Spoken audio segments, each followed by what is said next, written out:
자주국방 핵심 KTX 전투기. 단군 이래 최대 무기 개발 사업인 한국형 전투기 사업이 본궤도에 올랐다. 전투기 개발에만 8조 6천억 원 120대 생산에 10조 원이 투입되는 18조 6천억 원짜리 초대형 사업이다. 방위사업청은 24에서 26일 사흘에 걸쳐 KFX 사업에 대한 상세 설계 검토 회의를 갖고 어제 최종 합격 판정을 내렸다. 이에 따라 10월부터 시험용 전투기 제작에 들어간다. 2016년 1월 개발에 착수한 지 3년 9개월 만이다. KTX 제작업체인 한국항공우주산업 류광수 KTX 사업본부장은 KTX 개발에 필요한 상세 설계도면 1만 2천 가운데 9만 1,300장을 완성했다며 전투기 핵심 장치와 구조를 포함해 상세 설계 78%를 마쳤다고 말했다. KEFX는 곧 퇴역한 F4와 F 전투기 대체용이다. F-16 이상 성능을 가진 쌍발엔진 전투기다. 이 전투기가 2016년부터 배치되면 한국 공군의 전투력은 급상승한다. 개발 목표는 5세대급 스텔스 전투기인 F-35보다 낮은 45세대지만 실제론 성능이 기대 이상이고 이미 반쯤 스텔스다. 개발기관이 KFX의 스텔스 기능 공개를 꺼리는데 레이더의 0.5제곱미터 크기 정도의 비행물체로 보인다고 한다. 글로벌 시큐리티에 따르면 미 해군 F-28F와 프랑스 라팔은 레이더의 1제곱미터 크기로 F-15는 25제곱미터 스텔스인 F-35는 0.500제곱미터로 보인다. 카이는 이를 위해 KF텍스의 동체 구조를 F-22와 유사한 스텔스 모양으로 설계했다. 대부분 센서는 기체 안에 넣었고 동체 아래 중앙에 장착하는 4발이 중거리 공대공 미사일도 반쯤 매립했다. 스텔스기의 특징인 내부 무장함을 추가로 만들 수 있도록 설계에 반영해 두었다. 카이는 스텔스 재료와 기술도 개발 중이라고 한다. 카이 관계자는 앞으로 KFX의 스텔스 기능을 개량하면 F-117 수준이 될 것이라고 전망했다. 케이프 힉스는 급선회 및 기동 등 비행 능력이다이나 최첨단 장치로 무장한다. 전 세계 일반 전투기 가운데 최강 성능을 체감하고 있다. 북한 전투기는 아예 상대가 되지 않고 중국은 물론 일본의 일반 전투기보다 우수하다. 따라서 동북아에서 공중전이 벌어지면 공군 F-35가 먼저 나와 상대방 스텔스기를 상대하고 이어 일반 전투기는 KTF-X와 F-15K가 제압할 수 있다는 얘기다. 여기에다 개량된 진짜 스텔스 KTF-X가 나오면 동북아에선 한국의 하늘을 넘보기 어려울 것으로 보인다. 자주국방의 핵심이다. 방위사업청 정광선 KTX 사업단장은 프랑스 라팔이나 미국 F-35 등은 개발 당시만 해도 새로운 기술이어서 엄청난 비용의 난관도 많았다면서 KTF-X는 선진국 기술과 개발 과정을 참고해 개발에 유리했다고 말했다. KTF-X는 처음부터 수출을 고려 핵심 장치를 비롯해 65%를 국산화했다고 한다. 생산 단가는 대당 800억 원인데 생산량에 따라 가격은 내려갈 수도 있다. 전투기와 핵심 부품 수출도 가능하게 됐다. KTX 사업을 완료하면 다양한 공대공 및 공대지 미사일 국산화 기회도 열린다. 동체 개발을 맡은 카이 이루 상무는 이번 사업으로 한국의 전투기 개발 능력이 영국이나 프랑스를 능가하게 됐다고 평가했다. 하지만 KFX는 착수부터 수없는 고비를 넘어야 했다. 김대중 대통령이 2002년 3월 공사 졸업식에서 최신의 국산 전투기 개발을 약속한 이후 13년 이상 허비했다. 전문기관의 타당성 검토만 5차례 했지만 천문학적 예상과 첨단 기술 장애에 누구도 책임지지 않으려 했다. 2015년 NF-35 도입 대가로 미국 로키드 마틴이 한국에 제공키로 한 25의 기술 가운데 다기능 위상 배열 레이더 등 4가지를 미 정부가 거부하기도 했다. 그때 KFX 사업은 다시 절체절명의 위기에 빠졌다. 실제 개발 과정은 첩첩산중이었다. 전투기를 독자 개발한 경험이 없는 한국으로선 맨땅의 헤딩이었다. 특히 미 정부가 기술 제공을 거부한 에이스인 레이더와 적외선 추적장비 전자광학 표적 추적장비 통합전자전 장비의 국내 개발은 최대 관건이었다. 이 가운데 전투기의 눈인 에이스인 레이더 기술은 선진국이 유출을 엄금하고 있다.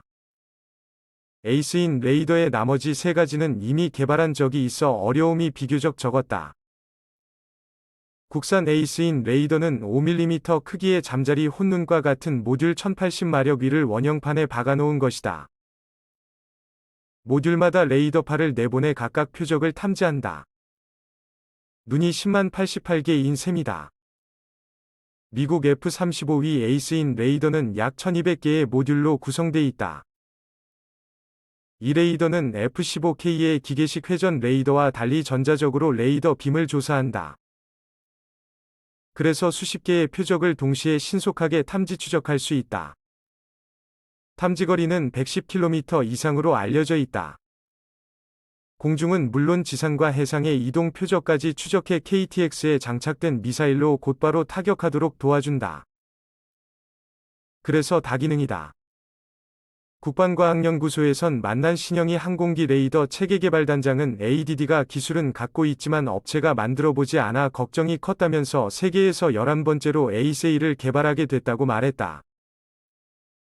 국산 에이스인 레이더를 시험평가한 이스라엘 엘타 측은 이스라엘보다 우수하다고 평가했다.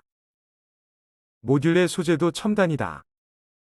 지난 18일 방문한 한비시스템 병인연구소에서 공개한 베이스라인 레이더를 구성하는 연료 4개짜리 모듈 세트는 주목의 3분의 1 크기였다. 단가는 4,500만 원으로 제네시스 자동차 한 대 값이다. 해외에서 수입하면 8천만 원 이상이다. 2016년까지 3,006만 1,508억 원을 투입하는 에이스인 레이더는 개발 3년 만에 하드웨어의 85%를 제작했다. 내년에 완전 국산화할 계획이다. 올 봄까지 이스라엘에서 지상과 공중 시험을 마치고 11월부터 한국에서 공중 시험에 들어간다. 2013년부턴 KTX 시제기에도 장착해 최종 시험할 예정이다. 아이가 맡고 있는 KTX 동체 개발과 체계 종합도 만만치 않은 작업이었다. 유 본부장은 데이비드가 탐색 개발에서 내놓은 KTX 형상을 무려 2번이나 수정했다면서 이재함이 없이 좋은 최종 형태가 나왔다고 말했다. 하지만 전투기 무게 감량에 어려움이 많았다. 그는 KTX 목표 중량이 11.1톤이지만 추가 요구에 대비해 500kg 감량이 관건이었다며 1kg 감량하는 연구원에게 10만원씩 인센티브를 줬다고 했다. 엔진을 제외한 23만 개의 부품을 빠짐없이 설계에 반영하는 일도 복잡했다. 자동차 부품은 1에서 3만 개다. 현재 카이 사천 공장에선 1250명의 연구원과 엔지니어가 KTX 개발에 전념하고 있다.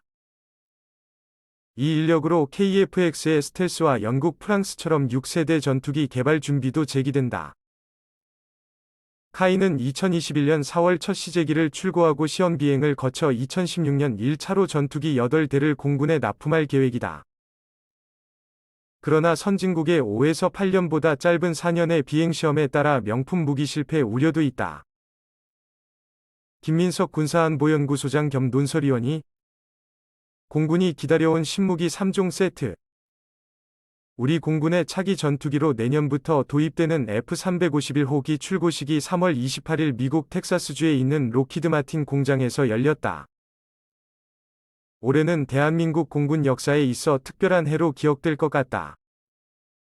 최첨단 전투기의 대명사인 F-352 스텔스 전투기를 비롯해 RQ-4 글로벌 호크아이 330말티티 다목적 공중급유기 등이 도입되기 때문이다. 특히 이들 무기체계 도입은 단순한 공군력 증강 수준이 아닌 미래 안보 위협에 대응하는 공군의 전략 전술을 발전시키는 데 일조할 것으로 기대되고 있다. 신무기 상정으로 더욱 강화될 공군의 모습과 변화하는 우리 군의 전쟁 패러다임을 소개한다. 올해 공군 전력 증강에서 가장 많은 관심을 받는 것이 바로 F-35 라이트닝 REI다. 스텔스 능력을 갖춘 F-35위 도입을 통해 우리 공군은 공격력 타격 능력 공중 제압 능력 등을 더욱 강화할 수 있을 것으로 기대되고 있다. 특히 우리 공군이 도입하는 F-35A는 블록 3 소프트웨어가 설치된 기체로 이전 블록이 3I 등 성능에 제한이 있었던 소프트웨어에 비해 전투 임무에 필요한 모든 성능을 갖춰 즉시 전투에 투입될 수 있는 것으로 알려져 있다. 참고로 미 해병대가 2015년 F-35 블록 A-B로 가장 먼저 초기 운용 능력을 확보했으며 미 공군은 2016년 F-35E 블록 3I로 초기 운용 능력을 확보했다. 미 해군의 경우 올해 F-35C 블록 3 초기 운용 능력을 확보한다는 계획을 갖고 있다. F-35E 양산 및 실전 배치가 이뤄지면서 그간 베일에 쌓여 있던 성능 역시 조금씩 확인되고 있다. 각종 시험 평가 및 훈련을 통해 확인된 바에 의하면 F-35E 공중전 능력은 카운터 스텔스 기술에 대한 준비가 전혀 이루어지지 않은 기존 4세대 전투기들에 대해 완벽한 우위를 보인다는 것이 정설이다. 물론 개발 초기에 이루어진 모의 공중전에서는 F-35가 연전연패했다. 2015년 1월 에드워드 공군기지에서 진행된 F-352와 F-16개의 11차례 모의 교전에서 F-35는 단 한 번도 승리하지 못했다. 하지만 이후 F-35의 소프트웨어의 성능이 향상되고 레이더와 각종 항공 전자 장비를 효율적으로 활용할 수 있게 되면서 전세는 역전됐다. 이후 레드 플래그 2015에서 F-35는 20대 1이라는 격차를 보였고 이제는 F-16은 물론 F-15조차도 F-35의 존재를 파악하지 못한 상태에서 격추되는 상황이 벌어지고 있다. 개발과 양산이 순조롭게 이루어지면서 이제 F-39는 자타공인 서방세계 5세대 표준 전투기의 반열에 오르고 있다. 이러한 모의 공중전 결과를 바탕으로 전자전 장비를 보관하고 제한적인 카운터 스텔스 능력을 갖춘 4, 5세대 전투기들조차도 시계외 전투에서는 F-35에 대해 우위를 점하기 쉽지 않은 것으로 알려지고 있다. 다만 근거리에서 공중전이 벌어질 경우 조종사의 숙련도와 기량에 따라 승패가 바뀔 수 있다는 분석도 있다.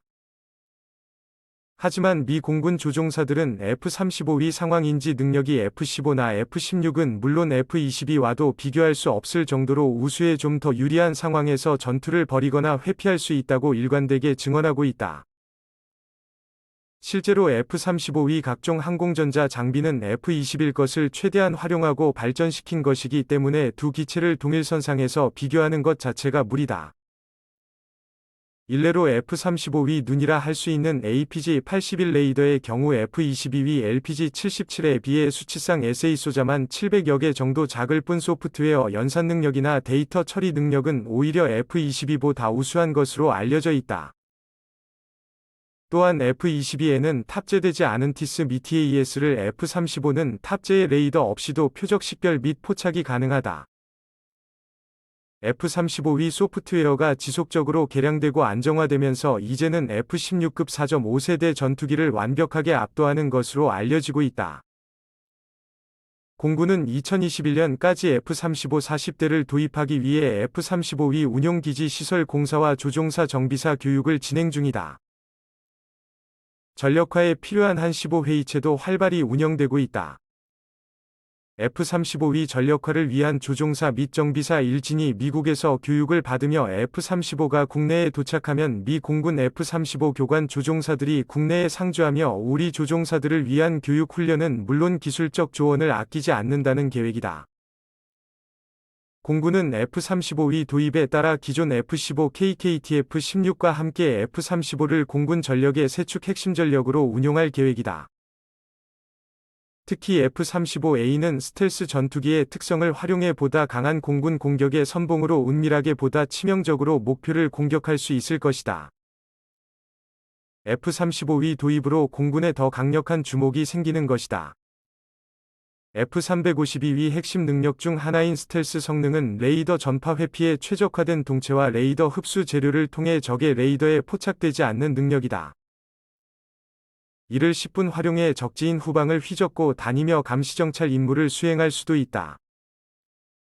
비록 해프닝으로 끝났지만 2017년 5월 타임즈와의 인터뷰 도중 트럼프 대통령의 다수의 F-35가 허가 없이 일본 영공을 통과했고 들키지 않았다는 발언도 F-35위 스텔스 능력이 얼마나 대단한지를 엿볼 수 있는 수많은 사례 중 하나로 기록될 정도다. F-35위 도입과 다양한 원거리 타격 무기체계의 전력화는 주변국의 군사적 도발을 조기에 차단하고 유사시 주변국들의 군사적 도발에도 지금보다 더 유연한 대응이 가능할 것으로 기대되고 있다. RQ 블록 30 글로벌호크 고고도 무인정찰기 총 4대가 도입되는 RQ4 블록 30 글로벌호크 고고도 무인 정찰기는 킬체인의 핵심 체계로 불린다. 날개 길이만 35.42m를 자랑하는 글로벌 호크는 최대 고도 19,500m까지 상승해 한반도 주변으로 공군의 감시 범위를 더욱 확장할 수 있기 때문이다.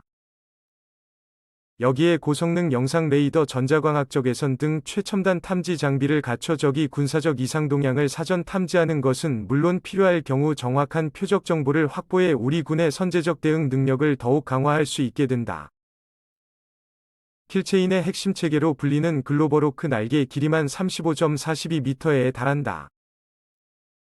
지난 2014년 3월 미국의 대외군사 판매 방식으로 도입이 결정된 글로벌호크의 도입은 공군의 정보감시 정찰 능력을 대폭 향상시킬 것으로 예상된다.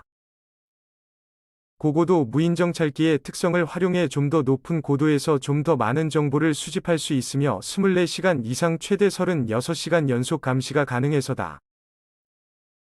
공군은 글로벌호크 도입을 앞두고 지난해 12월 1일 기존 제37 전술정보전대를 확대 개편해 항공정보단을 창설했다.